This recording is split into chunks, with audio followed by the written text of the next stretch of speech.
जय हिंद। स्वागत है आप सभी का हमारे YouTube channel Gaurav Kumar math पर।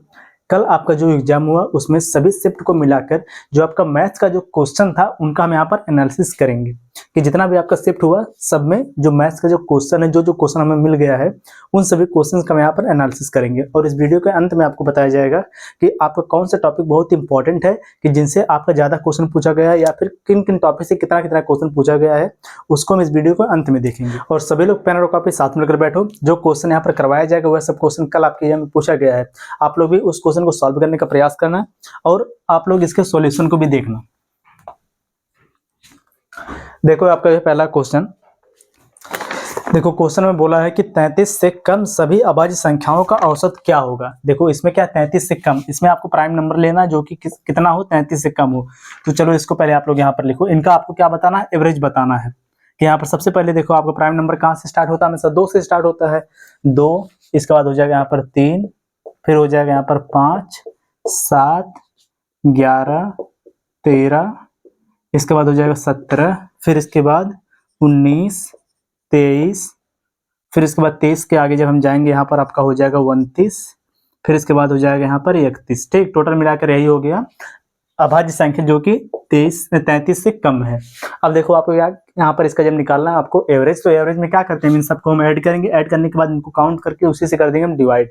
तो आप लोग इसका आंसर खुद कर देना कितना होगा। कितनी संख्या है, 1 2 3 4 5 6 7 8 9 10 11, टोटल मिला के 11 संख्याएं हैं। और 11 से आप किसको डिवाइड करोगे, इनके सम को। और इसका सम आप कैसे करना है, इस प्रकार से देखो आप यहाँ पर क्या करना है, सबसे पहले इन दोनों को आप जैसे ऐड करो, कितना हो जाएगा यहाँ पर 29 और 31 कितना हो जाएगा यहाँ पर 60, एक इसमें ऐड हो जाएगा 30, 30 30 कितना हो गया 60। फिर इसके बाद अगर इन तीनों को आप ऐड करो यहाँ पर कितना हो जाएगा 10, और यहाँ पर देखो 17 और यहाँ पर 13, इनको जब ऐड करो कितना हो जाएगा 20, और यहाँ पर यह जो 17 दिया और यह 19 नहीं 17 और यहाँ पर 23, 17 और 23 को जब आप यहाँ पर ऐड करोगे यहाँ पर कितना हो जाएगा, 3 को आप इसमें ऐड कर दो हो जाएगा 20, 20 और 20 कितना हो जाएगा यहाँ पर 40। फिर इसके बाद यहाँ पर 11 और 19 कितना यह हो जाएगा, 11 और 19 हो जाएगा 30। इन सबको इस प्रकार से सबको आप ऐड करके, ऐड करने के बाद 11 से कर देना आप डिवाइड, वही हो जाएगा इसका आंसर। देखो यह तो क्वेश्चन आपका था नंबर सिस्टम से। देखो आपका जो है दूसरा क्वेश्चन है, इस क्वेश्चन में बोला साधारण ब्याज के, देखो साधारण ब्याज के एक निश्चित दर से कोई राशि 10 वर्षों में 2 गुना हो जाती है तो उसी राशि को 6 गुना होने में कितना समय लगेगा। देखो यह जो क्वेश्चन है इसको देखो ऐसा ही सेम 2 क्वेश्चन बनता है, एक चक्रवृद्धि ब्याज में बनता है और एक साधारण ब्याज में बनता है। तो इन दोनों क्वेश्चन को भी करवाया गया आपकी क्लास में। देखो कैसे इसको हम सॉल्व करेंगे, आपको यह पता होगा जब ऐसा क्वेश्चन दिया हो तो वहां पर इसका हम यूज करते हैं। अगर सिंपल इंटरेस्ट में यह होगा साधारण ब्याज में तो हम इसका यूज करेंगे n1 - 1 upon n2 - 1 is equal to, यहाँ पर अगर आपको समय बताना है समय, तो अगर समय दिया रहेगा तो यहाँ पर लिखेंगे हम t1 अपान t2। ठीक, इसी का हम यहाँ पर यूज करेंगे। सबसे पहले जो देखो गुना दिया रहेगा उसको लिखेंगे n के स्थान पर, जो समय दिया रहेगा उसको लिखेंगे इसके स्थान पर। और अगर समय के बजाय अगर यहाँ पर रेट दिया रहता तो रेट को भी लिखते हैं हम r1 अपान r2। देखो यह क्या हो जाएगा, क्वेश्चन में बोला क्या कि एक निश्चित दर से कोई राशि 10 वर्षों में, कितने वर्षों में, 10 वर्षों में 2 गुना, तो n के स्थान पर पहले लिखेंगे हम 2 माइनस 1 बटे में जो बराबर यहाँ पर कितने वर्ष दिया 10 वर्ष में। फिर आगे यहाँ पर क्या बोला है, तो उसी राशि को 6 गुना होने में, 6 गुना n के स्थान पर हो जाएगा 6 माइनस 1, कितना वर्ष लगेगा, यहाँ पर हो गया t2। t2 बराबर आपको बताना है, जब 2 में से 1 जाएगा यहाँ पर हो जाएगा 1 बटे में 6 में से 1 जाएगा हो जाएगा 5 बराबर यहाँ पर कितना हो जाएगा 10 बटे में t2। तो यहाँ पर देखो बराबर t2 बराबर कितना हो जाएगा, तो गुणा कर दो t1, देखो t का जब गुणा करोगे 1 में कितना हो जाएगा t2 और 5 का जब गुणा करोगे 10 में कितना हो जाएगा 50। कितना आ गया आपका आंसर 50 ईयर। ठीक, बहुत ही सिंपल क्वेश्चन पूछा गया था। अगला क्वेश्चन देखो, और देखो अभी आपको अभी बताया जाएगा किन किन टॉपिक से कितना क्वेश्चन पूछा गया है।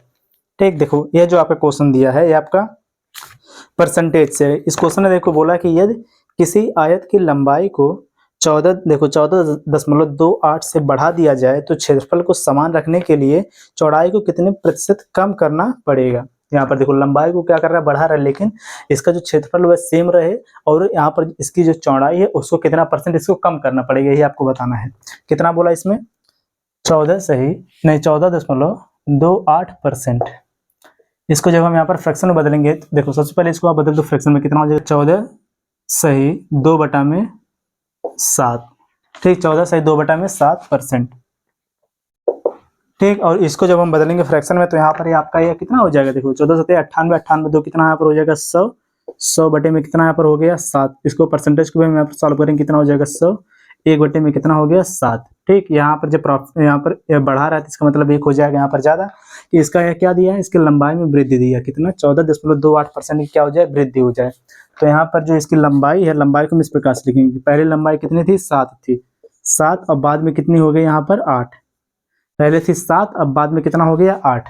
और देखो इसकी चौड़ाई यहाँ पर क्या हो जाएगी, जस्ट इसका उल्टा, क्योंकि यहाँ पर जो इसका देखो जो यहाँ पर इसका क्षेत्रफल है आपस में क्या है, बराबर है, समान है।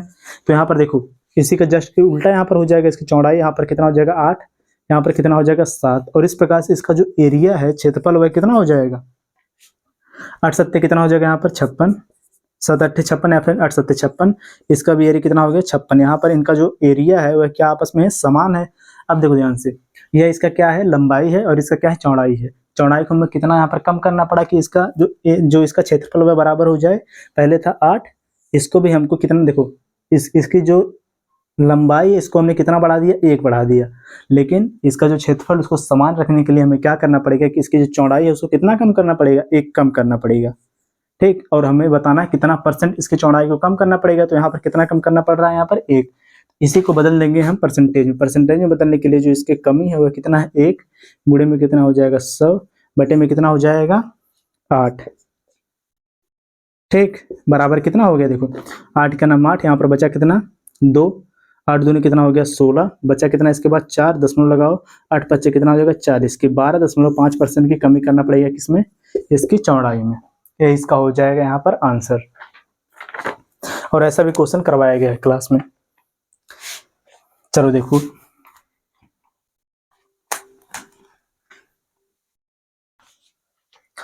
देखो जो आपका यह क्वेश्चन दिया है, इस क्वेश्चन में बोला है कि यदि, देखो क्वेश्चन में बोला है कि यदि एक व्यापारी अपने वस्तुओं को क्रय मूल्य से 60% अधिक अंकित मूल्य करता है और अंकित मूल्य पर 20% का छूट देता है तो उसका लाभ प्रतिशत ज्ञात करें। यह जो क्वेश्चन है डिस्काउंट पर है। देखो बहुत इजी क्वेश्चन, इसमें क्या बोला है कि जो एक व्यापारी है जो वस्तु के क्रय मूल्य से 60% अधिक अंकित मूल्य रखता है। अगर देखो यहाँ पर इसका हम क्रय मूल्य को अगर मान लें 100%, ठीक, यहाँ पर जो इसका सीपी है उसको हमने मान लिया कितना 100%। अगर इसका जो यहाँ पर अंकित मूल्य जो इसका एमपी है अगर वो 60% अधिक कर दिया, इसका मतलब है कितना हो जाएगा 160 बटे में कितना हो जाएगा 100, यही तो होगा ना। अब देखो आगे क्या बोला है, और अंकित, देखो और अंकित मूल्य पर 20% का छूट देता है। डिस्काउंट यहाँ पर कितना दिया 20% का, जब 20% का डिस्काउंट दिया तो उसको हम किसमें से माइनस करेंगे, इसके जो यहाँ पर इसका अंकित मूल्य जो इसका टोटल आएगा एमपी कितना हो जाएगा 80 बटे में कितना हो जाएगा 100, इसका क्या हो जाएगा टोटल मिला के सेलिंग प्राइस हो जाएगा। ठीक, इसको कर दो आप सॉल्व, बराबर कितना हो जाएगा 100 से 100 हो गया कैंसिल, 0 से यहाँ पर 0 कैंसिल, यहाँ से इस ये वाला 0 ये 0 कैंसिल, 16 कितना यहाँ पर हो जाएगा 128, और जो आपका 128% आया है क्या है इसका है सेलिंग प्राइस है। जब इसका कॉस्ट प्राइस है 100 और सेलिंग प्राइस है 128 तो यहाँ पर इसको प्रॉफिट कितने का हो गया 28 का, ये 28 का क्या आ गया प्रॉफिट। इसको परसेंट में बदले को तब भी सेम ही आएगा, कितना आ जाएगा 28%। कैसे 28 गुणे में 100 बटे में कितना हो जाएगा इसका सीपी, सीपी कितना है 100 है, तो यहाँ पर इसका आंसर कितना हो गया, इसको प्रॉफिट कितने का हुआ है 28% का।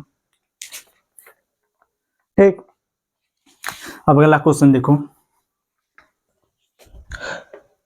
देखो ये जो क्वेश्चन आपका दिया है कि यदि दो संख्याओं का गुणनफल 720 है और उनका जो मासा है वह 4 है तो संख्याओं का लासा क्या होगा, कि उनका जो एलसीएम आपको बताना है। और एलसीएम और एचसीएफ में आपका एक ही कंसेप्ट जो कि इंपॉर्टेंट है। देखो इन दो संख्याओं का एलसीएम और एचसीएफ, देखो एलसीएम और एचसीएफ का गुणनफल, एचसीएफ का गुणनफल बराबर होता है दोनों संख्याओं के गुणनफल के। यहाँ पर देखो पहली संख्या गुणे में क्या हो जाएगा दूसरी संख्या, ठीक यही होता है। तो यहाँ पर क्या दिया है, इनका गुणनफल दिया, गुणनफल कितना दिया है 720, और यहाँ पर इनका जो एचसीएफ है वह भी दिया है, और एलसीएम आपको बताना है कि एलसीएम गुणे में कितना एचसीएफ दिया 4। तो यहाँ पर इसका एलसीएम बराबर कितना हो जाएगा 720 बटे में कितना हो जाएगा 4, 4 का नाम 4, ठीक, यहाँ पर कितना बच गया होगा 4, और कितना देखो 4 का नाम 4, 3 बचा है, 4 अट्ठे कितना हो जाएगा 32, कितना आ गया आंसर आपका 180, 180 इसका क्या आ गया, एलसीएम। ठीक, ये आपका एलसीएम और एचसीएफ से था। अगला क्वेश्चन देखो,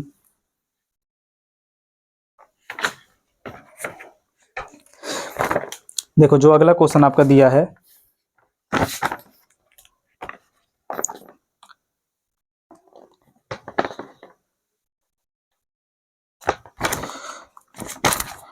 क्वेश्चन नंबर जो आपका अगला है आपका यह दिया है कि एक परीक्षा में 93% छात्र पास हो जाते हैं और 1470 छात्र फेल हो जाते हैं, तो परीक्षा में उपस्थित कुल छात्रों की संख्या ज्ञात करो। यहाँ पर आपको टोटल संख्या बताना है कि कुल छात्रों की संख्या। बहुत सिंपल क्वेश्चन है, क्योंकि यह भी आपको बताया गया है परसेंटेज वाली क्लास में। यहाँ पर देखो, जो अगर टोटल छात्रों की संख्या को अगर आप यहाँ पर मान लो 100%, अगर इसमें से 93% अगर पास हो गए हैं तो कितने फेल हुए होंगे, 7%। यही ना, 7% फेल हुए, और इसमें बोला है कि जो फेल हुए छात्र में कितना है, 1400। देखो फेल छात्र यानी कि 7% बराबर कितना हो जाएगा, 1470। तो यहाँ पर आपको क्या बताना है इसमें कि कुल छात्रों की संख्या, की परीक्षा में उपस्थित कुल छात्रों की संख्या कितना, 100% है। जब 7 बराबर 1470 के, तो यहाँ पर 100 बराबर कितना हो जाएगा, 1470 बटे में कितना हो जाएगा, 7 गुणे में कितना हो जाएगा, यहाँ पर 100 बराबर 7 दूनी कितना हो गया, 14, 7 का नाम 7, 7 दूनी 14, 7 का नाम 7, 200 कितना हो गया, 10, 210 गुणे में कितना हो जाएगा, 100 बराबर आपका हो जाएगा कितना, 21,000। यही आपका यहाँ पर हो जाएगा आंसर कि कुल छात्रों की संख्या कितना हो जाएगा, 21,000। अगला क्वेश्चन देखो अब,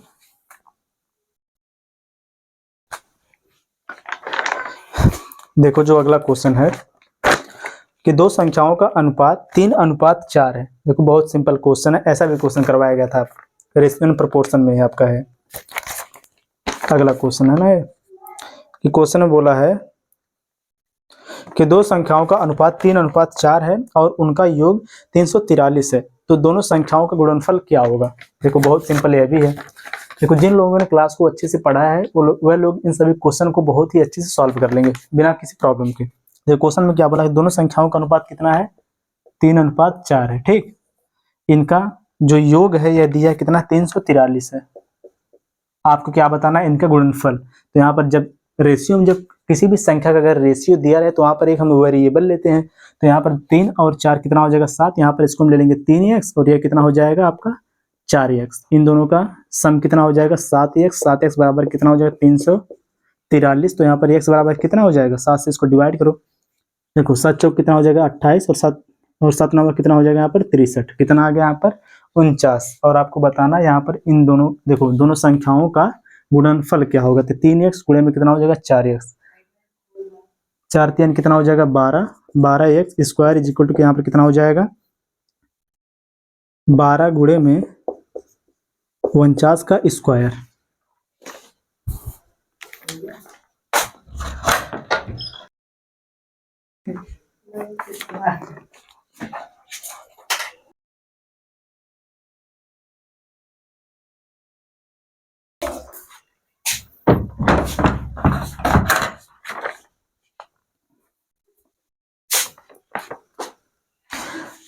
अब यहाँ पर देखो कि 12 गुणे में 49 का स्क्वायर। अब देखो स्क्वायर की जो क्लास हुई है उसमें बहुत ही आसानी से यह बताया गया कि किसी भी संख्या का स्क्वायर हम कैसे करेंगे, 2 से 3 अंक तक की संख्याओं का। देखो यहाँ पर कितना हो जाए 49 का जब स्क्वायर करेंगे, सबसे पहले 9 का स्क्वायर कितना, 9 9 देखो 9 9 में कितना यहाँ पर हो जाएगा 81। 4 का स्क्वायर कितना हो जाएगा, 4 चौक 16। देखो कितना यहाँ पर 9 चौक 36, 36 दूना कितना हो जाएगा 72। इन दोनों को आपस में ऐड करो, कितना हो गया 1 9। देखो 8 2 कितना हो जाएगा 10 का शून्य हाथ से लगा 1, 7 7 कितना हो जाएगा 14 के 4 हाथ से लगा 1, 1 और 1 कितना हो गया 2। 24 गुणे में कितना कर दो आप यहाँ पर 12। तो बराबर यहाँ पर आपका आंसर कितना हो जाएगा 12 का जब यहाँ पर इंटू करोगे आप यहाँ पर हो जाएगा सबसे पहले 12, फिर 12 चौक कितना हो जाएगा 48 के 8 हाथ से लगा कितना 4, 12 दूनी 24, 24 4 कितना यहाँ पर हो जाएगा 28, 28,812। यही आपका यहाँ पर हो जाएगा आंसर। ठीक, यह आपका था रेशियो से। अब अगला क्वेश्चन देखो,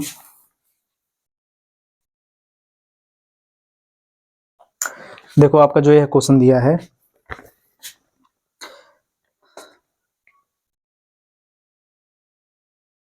क्वेश्चन में बोला कि यदि कोई राशि 40 वर्षों में स्वयं की 2/5 गुनी हो जाती है तो ब्याज दर ज्ञात करो। देखो ऐसा भी क्वेश्चन बताया गया सिंपल, देखो सिंपल इंटरेस्ट वाली क्लास में। क्वेश्चन में क्या बोला है, देखो जो 40 वर्षों को बोला इसको यहाँ पर इस प्रकार से लिख दो सीधे सीधे कि जो टाइम बराबर कितना है 40 वर्ष, और यहाँ पर जो कितना गुना हो रही है स्वयं का हो रही है यहाँ पर 2/5 गुना, कितना गुना हो जा रही है 2/5 गुना। तो यहाँ पर जो 5 है यही इसका क्या हो जाएगा प्रिंसिपल हो जाएगा, और इसका क्या हो जाएगा यहाँ पर सिंपल इंटरेस्ट। ठीक, और यहाँ पर क्या बोला है इसमें आपको बताना है ब्याज दर, यहाँ पर जो इसका रेट है रेट परसेंट आपको बताना है क्या होगा। देखो यहाँ पर क्या क्या दिया है, इसका जो प्रिंसिपल है अभी हमें पता चलेगा कितना है 5 है। सिंपल इंटरेस्ट देखो, सिंपल इंटरेस्ट बराबर आपका होता है P इंटू आर, देखो कितना होता है P into r into t upon कितना होता है 100। इसी का आप यहाँ पर यूज कर दो, कितना हो जाएगा यहाँ पर SI बराबर जो है बराबर 2, P बराबर कितना है 5 गुणे में R बराबर निकालना है, समय बराबर कितना 40 वर्ष बटे में कितना हो जाएगा यहाँ पर 100। सीधे सीधे देखो यहाँ पर 0 से 0 पहले हो गया कैंसिल, 5 का नम 5, 5 दूनी 10, 2 का नम 2, 2 दूना 4, 2 से 2 कैंसिल बराबर R बराबर कितना यहाँ पर हो गया 1%। यही आपका यहाँ पर हो जाएगा आंसर। रेट बराबर कितना आ जाएगा यहाँ पर 1%। ठीक, देखो यह सब जो क्वेश्चन है कल की क्लास में देखो, कल के एग्जाम में, ठीक देखो इसने कि यह सब जो आपका क्वेश्चन है कल जो आपका एग्जाम हुआ उसमें पूछा गया है।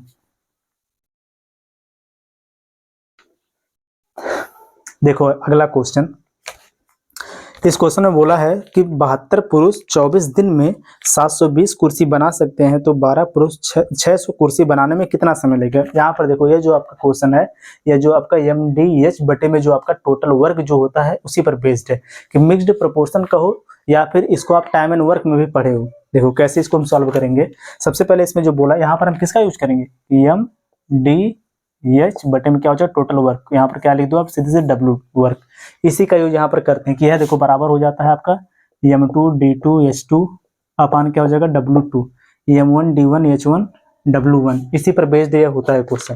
क्वेश्चन में क्या बोला कि 72 पुरुष, सबसे पहले यहाँ पर आप लिखो कितना 72 पुरुष गुणे में कितना हो जाए कितने 72 पुरुष 24 दिनों में कितने काम को करते हैं 720 कुर्सी। ठीक, 720 कुर्सी को बनाते हैं। तो आगे यहाँ पर बोला है कि 12 पुरुष ठीक 600 कुर्सी को कितने दिनों में बनाएंगे। यहाँ पर आपको D2 बराबर बताना है कि जो अगला इसमें जो दिन लगा है तो दिन हो गया पहला D1, ये हो गया D2 आपको बताना है। इसी को कर दो आप लोग सॉल्व, जो लोग इसको सॉल्व कर देंगे उनका हो जाएगा आंसर वही। ठीक, या फिर चलो इसको सॉल्व भी करवा दिया जा रहा है कि यहाँ पर देखो कैसे सॉल्व होगा। यहाँ पर सबसे पहले 0 से 0 हो गया कैंसिल, 72 से 72 कैसे यहाँ पर हो गया 1 सीधे सीधे। ठीक है, 0 से 0 भी कैंसिल हो गया, 72 से 72 कैंसिल हो गया। यहाँ पर देखो 12 का नम 12, 12 पच्चे हो गया 60, 5 का इंटू हो जाएगा 24 में, 5 दूनी कितना हो जाएगा यहाँ देखो 5 चौके 20, यानी कि D2 बराबर कितना हो जाएगा 5 चौके 20 का शून्य से लगा 2, 5 दूनी 10, 2 कितना हो जाएगा यहाँ पर 12, 120 दिन। यही आपका हो जाएगा यहाँ पर आंसर। एक लाइन का क्वेश्चन था।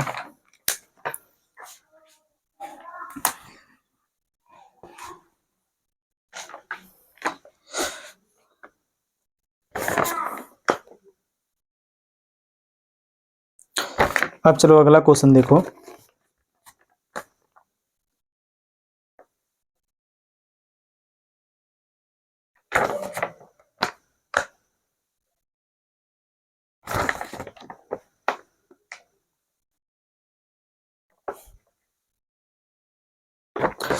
देखो अगला क्वेश्चन कि 3 किताब और 6 कलमों का मूल्य जो है वह कितना है 3000 है, तो एक किताब और 12 कलमों का मूल्य कितना देखो 12 कलमों का मूल्य 3000 है, तो 2 कलम का मूल्य आपको बताना है। देखो इसमें बोला 3 किताब और 6 पेन, 3 किताब को लिखना है बुक और जो कलम है उसको लिखना है पेन। ठीक, देखो कितना सबसे पहले बोला इसमें कि 3 किताब 3 बुक प्लस में कितने पेन है यहाँ पर 3 पेन और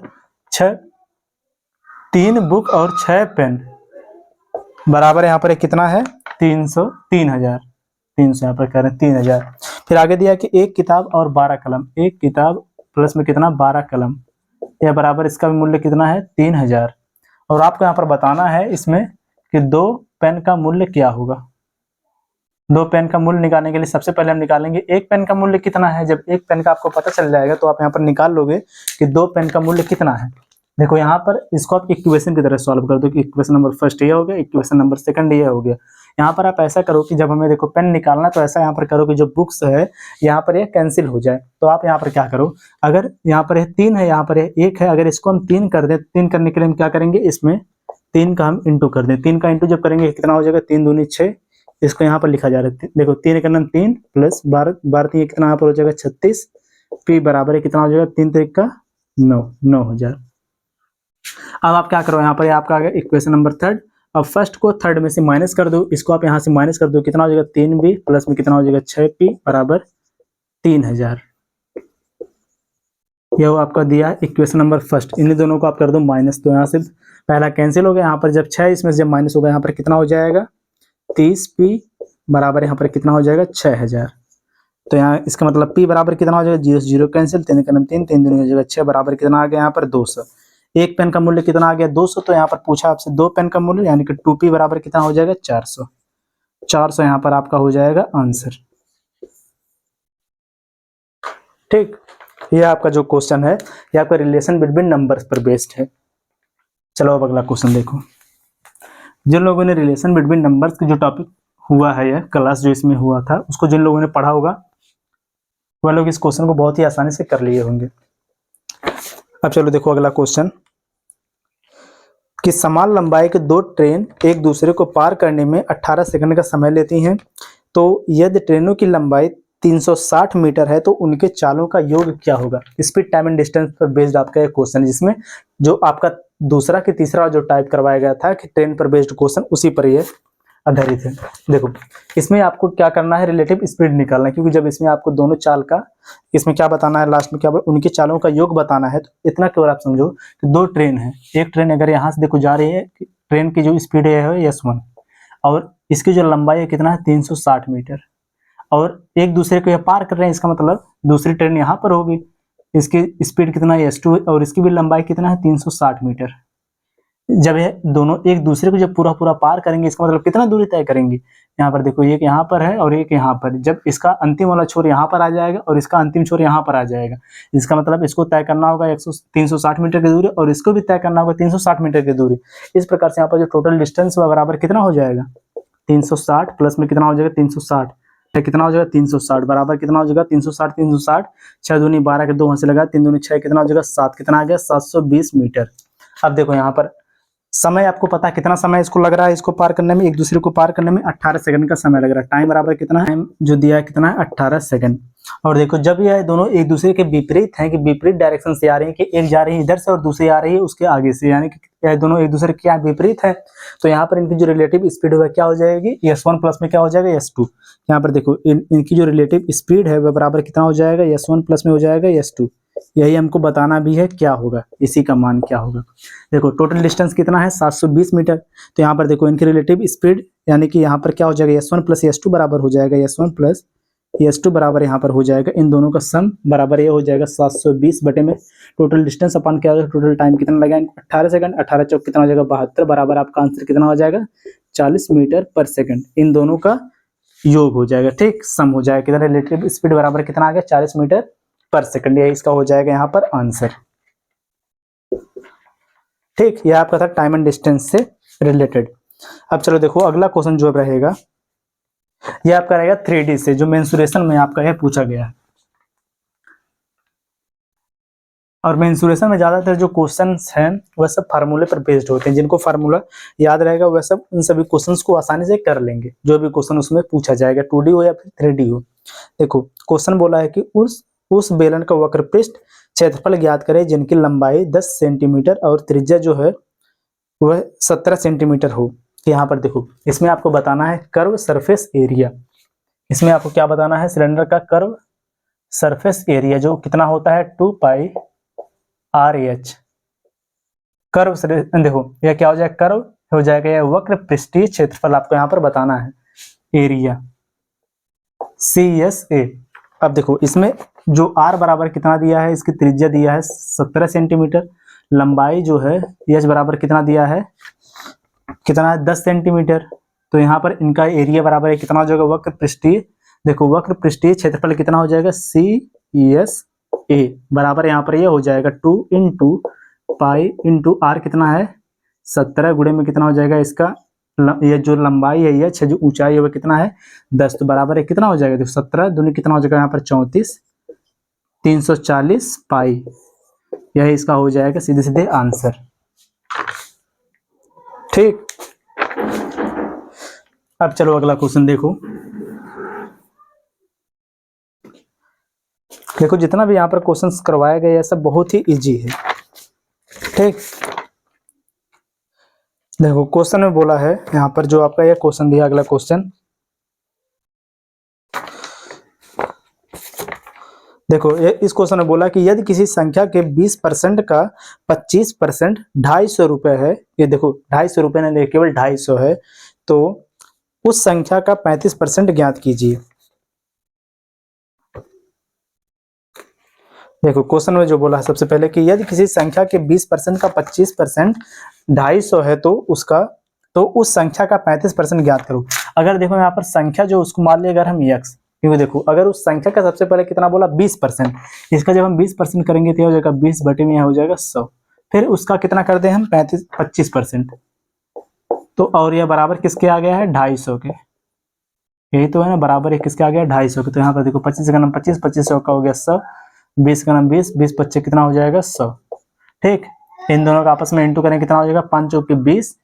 ठीक, कितना देखो इंटू क्या करना है यहाँ पर, कितना हो जाएगा ये 5 चौके 20, 20 से आप इसको कर दो डिवाइड होगा, इंटू हो जाएगा x बराबर यहाँ पर कितना हो जाएगा 25, 250 गुणे में कितना हो जाएगा 5 चौके 20, 25 दूना कितना यहाँ पर हो जाएगा 50, 50 और यहाँ पर कितना हो जाएगा यहाँ पर 000 कितना आ गया 5000, और इसका अब आप निकाल दो कितना 35%, इसी का आप निकाल दो कितना 35%, कि 35 बटे में कितना हो जाएगा यहाँ पर 100, 00 कैंसिल 35, देखो 35 दूना हो जाएगा कितना 70, 7 दूनी कितना हो जाएगा 100, कितना हो गया 40, 140 प्लस में 35 कितना हो जाएगा 175, अब इसके बाद लग जाएगा यहाँ पर एक 0, 1750, यही हो जाएगा इसका आंसर, नोट करो। अब चलो अगला वाला क्वेश्चन देखो। आप जो आपका यह क्वेश्चन है यह टाइम एंड वर्क से है। क्वेश्चन में बोला है कि ए किसी काम को 20 दिन में कर सकता है और बी उसी काम को 60 दिन में कर सकता है, कि यदि अंत के 12 दिन तक बी अकेले काम करता है तो कितने दिनों तक दोनों ने एक साथ काम किया। आपको यहाँ पर क्या बताना है कि कितने दिनों तक केवल ए और बी दोनों साथ में मिलकर काम किए। आपको यह नहीं बताना कि टोटल कितने दिनों में काम समाप्त हुआ, आपको यहाँ पर यह बताना है कि ए और बी है यह दोनों मिलकर साथ में कितने दिनों तक काम किए हैं। सबसे पहले इसमें देखो जो ए है यह किसी काम को खत्म करता है 20 दिन में, और जो बी है वह उसी काम खत्म करता है 60 दिन में, तो इन दोनों का एलसीएम जो 60 आएगा, जो 60 है यहाँ पर क्या हो जाएगा टोटल वर्क। इस प्रकार से इनके जो एफिशिएंसी, ए की एफिशिएंसी यहाँ पर हो जाएगा 3 और बी की कार्य करने की क्षमता कितना हो जाएगा 1। जो बी है सबसे पहले अंत में 12 दिनों तक काम करता है बी, इसका मतलब जो बी है कितने काम किया, कितना काम किया अकेले 12 गुणे में 12 दिन तो क्या नहीं क्या हो जाएगा 12 गुणे में बी की एफिशिएंसी 1 बराबर कितना हो जाएगा 12 काम।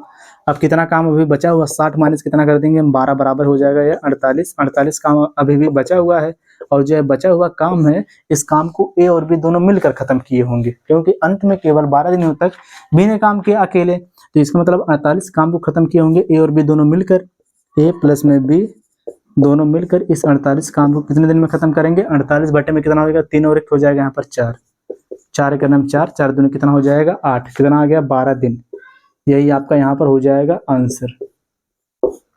और अगर यहाँ पर आपसे पूछता है कि टोटल काम कितने दिन में खत्म हुआ, तो यहाँ पर आप क्या करते हैं, सबसे पहले जो 12 दिन तक है जो समय लगा 12 और 12 है कितना हो जाता है 24 दिन, तब होता है उसका आंसर हुआ है। लेकिन इस क्वेश्चन में आपसे पूछा है कि ए और बी दोनों मिलकर कितने दिनों तक काम किए, तो कितने दिन तक काम किया है 12 दिन तक। अब चलो अगला क्वेश्चन देखो।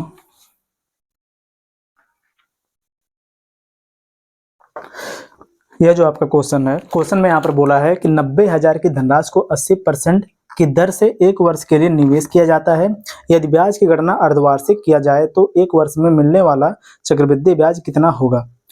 यहाँ पर इसमें क्या बोला है कि जो यहाँ पर चक्रवृद्धि ब्याज है हमको निकालना है किस पर, अर्धवार्षिक पर, और 1 वर्ष में मिलने वाला जो चक्रवृद्धि ब्याज वह कितना होगा अगर वह अर्धवार्षिक के रूप में इसमें बोला। सबसे पहले देखो 1 साल में 12 माह होता है, तो इसको जब हम 6 से डिवाइड करेंगे यहाँ पर कितना आ जाएगा 2, ये तो होगा 2, और ये 2 क्या हो जाएगा यहाँ पर n बराबर कितना हो जाएगा 2, ठीक, अब समझो, जब यहाँ पर ये 2 हो गया डिवाइड करने के बाद, तो इसका जो रेट है कितना यहाँ पर है, r बराबर कितना यहाँ पर 80% है, तो 80% को भी हम डिवाइड कर देंगे 2 से, तो बराबर कितना हो जाएगा यहाँ पर 40%। अब इसको बदलेंगे हम फ्रैक्शन में, कितना हो जाएगा यहाँ पर 40 को जब बदलेंगे फ्रैक्शन में, यहाँ पर ये हो जाएगा 40 बटे में कितना हो गया 100, 0 0 कैंसिल, बराबर हो जाएगा यहाँ पर 2 बटे में कितना 5, 5 इसका क्या हो जाएगा यहाँ पर प्रिंसिपल, और 2 को जब इसमें हम ऐड करेंगे तो वह क्या हो जाएगा इसका अमाउंट, कि देखो प्रिंसिपल बराबर कितना हो जाएगा 5, अमाउंट बराबर यहाँ पर कितना हो जाएगा 7, इसमें 2 हो जाएगा ऐड। अब देखो इसका पावर हम किसको करते हैं, जो समय लगता है, तो 1 वर्ष में यहाँ पर कितना, देखो 1 वर्ष में कितना छमाई होंगी, 2 छमाई, यानी कि अर्धवार्षिक कितना हो गया 2, तो यहाँ पर इसका पावर हमने कितना कर दिया 2। अब देखो यह कितना हो जाएगा, 5 का स्क्वायर कितना हो जाएगा 25, 7 का स्क्वायर कितना यहाँ पर हो जाएगा 49, ठीक। अब देखो यह इसका क्या हो गया प्रिंसिपल, और यह इसका क्या हो गया अमाउंट, प्रिंसिपल और यह क्या हो गया इसका अमाउंट, इन दोनों का डिफरेंस क्या हो जाएगा इसका कंपाउंड इंटरेस्ट, CI इसका हो जाएगा। तो कंपाउंड इंटरेस्ट बराबर कितना हो जाएगा 25 को जब 49 में से माइनस करेंगे तो यहाँ पर हो जाएगा 24। अब देखो यहाँ पर जो यहाँ पर इसका प्रिंसिपल हुआ दिया है कितना है 90,000, यानी कि जो 25 है यह बराबर कितना है 90,000 के, तो यहाँ पर जो इसका 24 है यह बराबर कितना हो जाएगा 24 बराबर हो जाएगा यहाँ पर 90,000 बटे में हो जाएगा यहाँ पर 25 गुणे में यहाँ पर कितना हो जाएगा 24 बराबर कितना होगा, देखो 25 का नाम 25, 25 तिया कितना हो जाएगा, सबसे पहले 75, 25 तिया हो जाएगा यहाँ पर 75, 75 यह हो गया, इसका 75 5 कितना हो जाएगा यहाँ पर 75 5 80, 80 और 10 कितना हो जाएगा 90, यानी कितना बच गया यहाँ पर 15, 15 और 0 यानी कितना हो जाएगा 25, देखो 25 चौक के 100, 25 25 कितना हो जाएगा 125, 6 कितना यहाँ पर हो जाएगा 36, 36 इसके बाद लग जाएगा 3600, ठीक। 3600 गुणे में कितना यहाँ पर हो जाएगा 24, यही 3600 गुणे में कितना हो जाएगा 24 बराबर आपका हो जाएगा यहाँ पर सीधे सीधे इसका आंसर केवल लिखो, ठीक। इसका जब इंटू करके हम लिखेंगे यहाँ पर हो जाएगा 86,400 रुपये, ठीक 86,400 रुपये। यह इसका क्या हो जाएगा यहाँ पर कंपाउंड इंटरेस्ट हो जाएगा, चक्रवृद्धि ब्याज हो जाएगा, ठीक। इसको भी आप लोग नोट करो। और इसके बाद अभी हम देखो यहाँ पर बताएंगे आपको कि यहाँ पर किन किन टॉपिक से कितना क्वेश्चन पूछा गया है, यहीं पर इसको आप लोग नोट कर लेना कि देखो कि सबसे पहले देखो अभी जो हमने क्वेश्चन किया इसके अकॉर्डिंग इतना केवल आप समझो कि जो परसेंटेज से आपका जो टोटल जो क्वेश्चन आपका पूछा गया 2 क्वेश्चन, ठीक। परसेंटेज से आपका टोटल 2 क्वेश्चन पूछा गया। इसके बाद जो आपका रेशियो प्रोपोर्शन है, रेशियो प्रोपोर्शन से 2 से आपका 3 क्वेश्चन पूछा गया, ठीक। इसके बाद सिंपलीफिकेशन का जो आपका देखो इसमें टॉप क्वेश्चन था या नहीं लिया है क्योंकि बहुत ही इजी था, लेकिन इससे आपका बहुत ही इजी केवल 2 क्वेश्चन पूछा गया सिंपलीफिकेशन से, ठीक। इसको लिख लेना आप कितना, 1 क्वेश्चन, वो भी बहुत ही इजी था। फिर इसके बाद आगे कि एवरेज, देखो एवरेज से आपका 2 क्वेश्चन, एवरेज से आपका 2 क्वेश्चन, जो आपका डिस्काउंट है डिस्काउंट से 1 क्वेश्चन, प्रॉफिट एंड लॉस से क्वेश्चन नहीं आता लेकिन आ भी सकता है, ठीक। उसको भी आप लोग एक बार रिवाइज कर लेना। और इसके बाद जो आपका स्पीड टाइम एंड डिस्टेंस से, कि स्पीड टाइम एंड डिस्टेंस से आपका 2 क्वेश्चन, और फिर SI एंड CI से आपका 2 से 3 क्वेश्चन, SI एंड CI से आपका 2 से 3 क्वेश्चन पूछा गया, जिसमें से दोनों में से आप एक एक क्वेश्चन इतना केवल मान लो। अब आगे मेंसुरेशन से आपका 2D एंड 3D से, जो आपका मेंसुरेशन है इसमें आपका 2D एंड 3D से लगभग आपका 2 क्वेश्चन पूछा गया है सभी शिफ्ट को मिलाकर, ठीक। अब इसके बाद आगे आपका जो रिलेशन बिटवीन नंबर्स जो टॉपिक है, नंबर सिस्टम में ही आपका यह आता है, इससे आपका 1 क्वेश्चन पूछा गया है। जो आपका रिलेशन बिटवीन नंबर्स टॉपिक है, रिलेशन बिटवीन नंबर्स जो आपका टॉपिक है, इससे आपका 1 क्वेश्चन पूछा गया है। सो आप लोग इन सभी टॉपिक को एक बार जरूर रिवाइज कर लो कि जो आपका इंपॉर्टेंट रहेगा वो आपका percentage, ratio proportion, average, speed time and distance, और जो आपका SI एंड CI, मेंसुरेशन, ठीक। और रिलेटेड जो आपका रिलेशन बिटवीन नंबर्स जो टॉपिक है ये थोड़ा इजी है, तो इसको भी आप लोग एक बार जरूर देख लेना, ठीक। आई होप आपको जो यहाँ पर एनालिसिस करवाया गया बहुत अच्छे से आपको समझ में आ गया होगा। अब जो आज आपका जो एग्जाम हुआ इसका एनालिसिस, जो संपूर्ण जो मैथ का जो एनालिसिस है, इसकी क्लास आपको कल मिल जाएगी। तो चलिए मिलते हैं नेक्स्ट वीडियो में। जय हिंद।